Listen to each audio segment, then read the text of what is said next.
የባህላዊ ጋዜጠኛ ምን እያለን ነው? አደርባይነትና ክርስትና ሲጀመር አብሮ አይሄድም። እስቲ አድምጠን እንመለስ።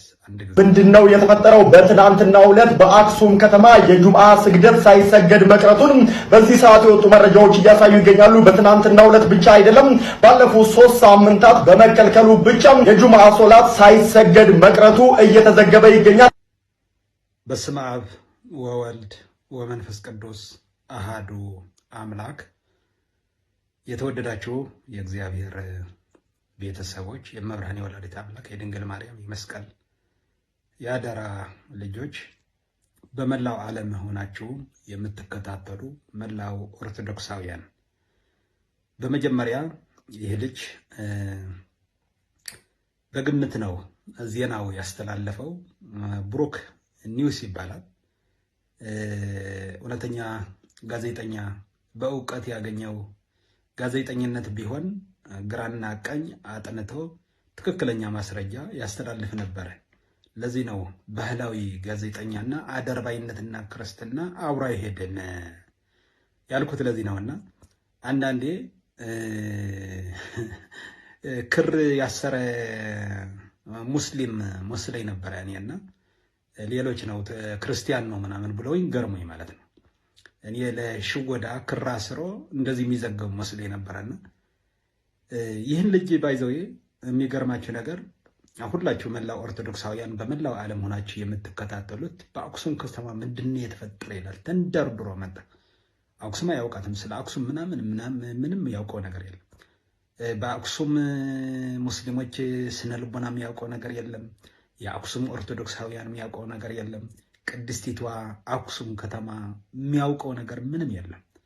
ሰምቼ ያለሁ ብሎ ነው የሚዘግበውና ከአንድ ጋዜጠኛ ነኝ ቢለው ራሱ እንደዚህ የማዘገበው በእውነት ለሽቀላው እንኮ መልክ አለውና እሱ ለቲክቶክና ለፎሎወር ለመሰብሰብ ለሽቀላ ነው ወይ ደግሞ የሚወረወርለት ገንዘብ ነው። ባይዘው በአክሱም እያንዳንዱ የሚደረገው ያለው የአክሱም ሙስሊሞች ሳይሆኑ ከአክሱም ውጭ ያሉ ሌሎች በራሳቸው ዓላማና ካልኩሌት ሰርተው ኦርቶዶክሳውያን ለማጥቃት በኦርቶዶክስ ያነጣጠረ አካሄድ እየሄዱ እንደሆነ እንኳን ምንም አልገባውም። ለዚህ ነው አስመሳይነትና አደርባይነትና ክርስትና አብሮ አይሄድም። ባይዘው እንደነዚህ አይነት ሰዎችና እንደዚህ አይነት ብሩክ ኒውስና መሰሎቹ አንደኛ ክር ስላንጠለጠሉት መስቀል ስላንጠለጠሉት ክርስትና ገባቸው ማለት አይደለም። ክርስትና አልገባቸውም። እንደነዚህ አይነት ሰዎች ክርስትና አልገባቸውም። ቢማሩ ኮርስ ቢማሩ ክርስትናቸው እምነታቸው እንደሆነ ጠለቅ ብለው እስካላወቁት ድረስ ዝም ብሎ ስለተንጠለጠለ እንጨት ላይ እንደተንጠለጠለ ክርና መስቀል ማለት ነውና እምነታቸው ምን እንደሆነ አለማወቅ ነው እንደዚህ የሚያደርጉት ነው እንጂ ትክክለኛ እምነት ያለው ሰው እምነቱ ሊያጠፋ የሚሯራጥ እምነቱን የሚያንቋሽሽ ያንዳንዱ በሚዘገቡበት ትንፍሽ አላለም። ባይዘው ይህን ልጅ ኦርቶዶክሳውያን ሲሞቱ ሲታረዱ ሲገደሉ ትንፍሽ ብሎ አያውቅም፣ አይዘግብም። እንደዚህ አይነት አይዘግብም። አንደኛ። ሁለተኛ ኦርቶዶክሳውያን ሲፈናቀሉ በደብረ ብርሃን ያሉ በትግራይ በልዩ ልዩ ስፍራ ያሉ የተፈናቀሉ 3 ዓመት 4 ዓመት ተፈናቅለው በችግርና በረሃብ ያሉ አንድ ቀን ዘግቦ ትንፍሽ ብሎ አያውቅም። በእርዳታ በእንደዚህ አይነትም አይሳተፍም። ክርስቲያኖች ሲሞቱ ጉዳዩ አይደለም። በእንደዚህ አይነት በሚሆንበት ግን ብዙ ጊዜ የሰማዋለሁና ስለነ ጋዛና ስለነ እስራኤል ስለነ ኢራን ሁሉ ጊዜ ይዘግባል። የአገሩ ኦርቶዶክሳውያን ሲፈናቀሉ ሲሞቱ ሲገደሉ ግን ድምፅ ሆኖ እኮ አያውቅም። መላው ኦርቶዶክሳውያን ሁላችሁ ኦርቶዶክሳውያን ፎሎ አድርገው እዚህ ከፍ አድርገው ፎሎህን ካስጨመሩ በኋላ ወንድሜ እንድትዋሽበት አይደለም። ለውሸትም ልክ አለውና አንዳንዴ አይሳካም እንደዚህ አይነት። ይህን ደግሞ ምን ይባላል? አደርባይነት ነው። አንዳንዴ ባልተጠራህበት ዳስ የአክሱም ኦርቶዶክሳውያን ስነ ልቦና ሳታውቅ በአክሱም ከተማ ምን ተፈጠረ? ጁምዓ አልሰገዱም። ዛሬ ብቻ አይደለም ለ3 ሳምንትም ተከልክለዋል አልሰገዱም ብለህ ስትዘግብ እና ለምን ሄደህ አትሰግድም? አንተ ጁምዓ አልሰገዱም ብለህ ስለዚህ ጁምዓ የማታውቀው ነገር ታሪኩን ውስጡን ትክክለኛ ማስረጃ ሳይኖርህ ሀሩ ሚዲያ ምናምን ብለህ ጠቅሰሃል። ሀሩ ሚዲያ የሚመራው ማን ነው? ሀሩን ሚዲያ የሚመሩት የሚጸበጽበው ሚዲያው ምን አይነት ዘገባ ነው የሚጸበጽበው? እነማንስ ይመሩታል ብለህ እንኳ ትንሽ አለማገናዘብህ በጣም ያሳፍራል፣ ያስተዛዝባል። ባይዘው የመላው ኦርቶዶክሳውያን ይህ ልጅ እያንዳንዷን ነገር የዘገበው ለታሪክ ይቀመጣል። ቪዲዮውን አውርዳችሁ ያዙት ኦርቶዶክሳውያን። ያስተዛዝባል፣ ለታሪክም መቀመጥ አለበት ባይዘው ማለት ነው። ሌሎች ኦርቶዶክሳውያን ሲሞትና ሲገደሉ መከራ ሲቀበሉ አንዲት ቀን ድምፅ ሆኖ የማያውቅ ኦርቶዶክስ ነኝ ብሎ በእንደዚህ አይነት ደግሞ በግምት ነው መስሎኛል እንደዚህ ድምፅ ሁኑን ነው ብሎ እንደዚህ አይነት ዘገባ ሲዘግብ በማንኛው ቦታ እኮ መዘገብ ትችላለህ፣ ግን እውነትና እውነት ይዘህ ብትዘግብ መልካም ነው ወንድሜ። አለበለዚያ እንደዛ አይነት አደርባይነትና ወዳደር ለሆድ ማደር ከህሊና በታች መሆን ያሳፍራል።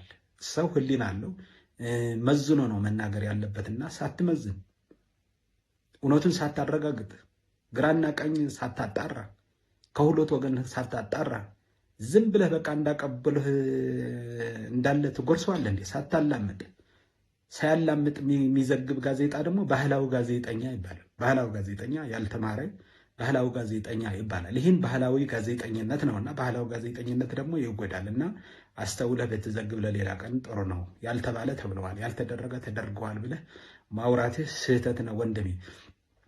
ባይዘው እንደነዚህ አይነት ሰዎች እንደዚህ አይነት ዘገባ የሚዘግቡ እንደዚህ አይነት ተከፍሏቸው ለጥቅም ብቻ ከህሊና በታች ሆነው ለሚኖሩ ሐዋርያው ቅዱስ ጳውሎስ እንዲህ ብሎ ይገልጻቸዋል። በፊልጵስዩስ ምዕራፍ 3 ቁጥር 19 ላይ መጨረሻቸው ጥፋት ነው ይላል። ጥፋት ነው ሳያጣራ የሚዘግብ ሰው መጨረሻው ጥፋት ነው። በጦርነት ጊዜ በችግሩ ጊዜ አንድ ቀን ትንፍሽ ብለህ ማታቅ፣ ኦርቶዶክሳውያን ሲሞት ሲገደል ትንፍሽ ብለህ ማታቅ፣ አሁን ተንደርድረህ መጣህ። ልክ ልወደድ ባይነት አሽቃባጭነትም ልክ አለውና ማሽቃበጥ መብት ነው፣ ግን አሽቃባጭነት ልክ አለው ለማለት ነው። መጨረሻቸው ጥፋት ነው፣ ሆዳቸው አምላካቸው ነው፣ ክብራቸው በነውራቸው ነው፣ ሐሳባቸው ምድራዊ ነው ይላል። ስለዚህ ለጊዜያዊ ነገር ልወደድ ብትል የሆነ ነገር ጥቅም ቢከፈልህ ጊዜያዊ ነው እንጂ ሰው በሚሊየን ኦርቶዶክሳውያን ሁሉ ይታዘብሃልና በእውነት አንተ ለቤተ ክርስቲያን ያለህን ጥላቻነት ቤተክርስቲያን ከሚጠላት በላይ ተሰልፈ እንደዚህ አይነት ስትዘግብ ያሳፍራል። እኔ አፈርኩ በእውነት ለመናገር ማለት ነውና በእውነት ሁላችሁ ግን ሼር አድርጉለት ለሱና ለመሰሎቹ እንደዚህ አይነት የሚዘግቡ ለታሪክም ደግሞ እያንዳንዳችሁ መላ ኦርቶዶክሳውያን ቪዲያቸው አውርዳችሁ ለታሪክ አስቀምጡት። መያዝም አለበት ባይዘው ቪዲያቸው አውርዳችሁ ያዙት ለታሪክ። በታሪክም ተጠያቂዎች ናቸው እነዚህና ስለዚህ ወንድሜ ሳታጣራ እንደወረደ ዝም ብለህ ከሰው ተቀብዬ ሰምቻለሁ ብለህ ያልተባለውን ተብለዋል ልክ እንደሰማህ እንዳየህ አድርገህ ስትዘግብ ሰው ይታዘብሃል። ከእውነትም የራቀ ነው አንተ የዘገብከው ባህላዊነት እንጂ የተጣራ እውነትን የያዘ ግራና ቀኝ አጣርተህ የዘገብከው አይደለምና ፍጹም ስህተት ነው። ፍጹም ስህተት ነው። በማታውቀው ለምን የተቸገሩትን የሞቱትን ለምን ድምፅ አትሆኑትም? ብዙ ነገር እኮ አለ። ስለዚህ ወንድሜ አንተ ክር አስረህ መስቀል አንጠልጥለህ ስላየው ነው መልስ እየሰጠው ያለው ነው እንጂ ሌሎቹ ዓላማቸው ነው ኳልኩሌት ሰርተው እያንዳንዱ የሚሰሩበት ሂደት አለ የራሳቸው ማለት ነው። ኦርቶዶክሳውያን እንዴት አድርገው ማዳከም እንዳለባቸው የሚሄዱበት ነው። አንተ ግን ሳታውቅ ሌሎች በብልጠትነታቸው አንተ ደግሞ በመታለልና በጊዜያዊ ጥቅም እንደዚህ አይነት ዘለህ በማታውቀውና ባልተረዳኸው ባላጣራኸው ማስረጃ በሌለብህ ነገር ሰምቻለሁ ብለህ መዘገብ ያሳፍራል እና ለወደፊቱ ዝም ብሎ እንደወረደ ሳታላምጥ እንደመዋጥ ነው የሚቆጠረውና አጣርተህ ዘግብ ለማለት እፈልጋለሁ። አሁን ሁሉ ያስተላለፍከው ግን ውሸት ነው ለማለት ነው። ውሸት ነው። ስለዚህ ለጊዜው አልተሳካም። በእንደዚህ አይነት አደርባይነትና አሽቃባጭነት ራስ ወዳድነት አትሆኑ። ሳትጠሩ በሰው ዳስ ገብታችሁ ወጥ ካልጨለፍን፣ እኛ ካላስተናገድን፣ እኛ እግር ካላጠብን፣ እኛ ወጥ ካልጨመርንላችሁ አትበሉ። እንደዚህ አይነት አጣርታችሁ መልእክት አስተላልፉ። አመሰግናለሁ። እግዚአብሔር ከሁላችን ጋር ይሁን። ታዲያ ለሁሉ እንዲዳረስ መላው ኦርቶዶክሳውያን ሼር አድርጉት። እንደዚህ አይነት አደርባዮች ግን ማጋለጥ አለብን። ውሸተኞች ውሸት ነው ማለት አለብን። ሲዋሹ ዝም ብለን ማየት አንችልም። እየተከታተልን እናጋልጣለን። ቪዲዮ ግን አውጥታችሁ አስቀምጡት፣ ለታሪክ ይቀመጣል። መላው ኦርቶዶክሳውያን ደግሞ የሚታዘበው ነው። በጣም ብዙ አሳፋሪ እንደዚህ አይነት ነገር ነውና ብዙ ችግር የገጠማቸው አንድ ቀን ድምፅ ሆነ አታውቅም። ለእንደዚህ አይነት ግን ልክ በቃ እውነተኛ ነው እንድትባል ልክ እንዳየህ እንደሰማህ አድርገህ ማስተላለፍህ በጣም ያሳፍራል። በአጭር ግን ሙሉ በሙሉ ያስተላለፍከው ውሸት ነው። 4 ነጥብ ውሸት ነው። ስለዚህ መዋሸት ደግሞ እንድትዋሽ ደግሞ አንፈቅድም። አመሰግናለን። እግዚአብሔር ከሁላችን ጋር ይሁን።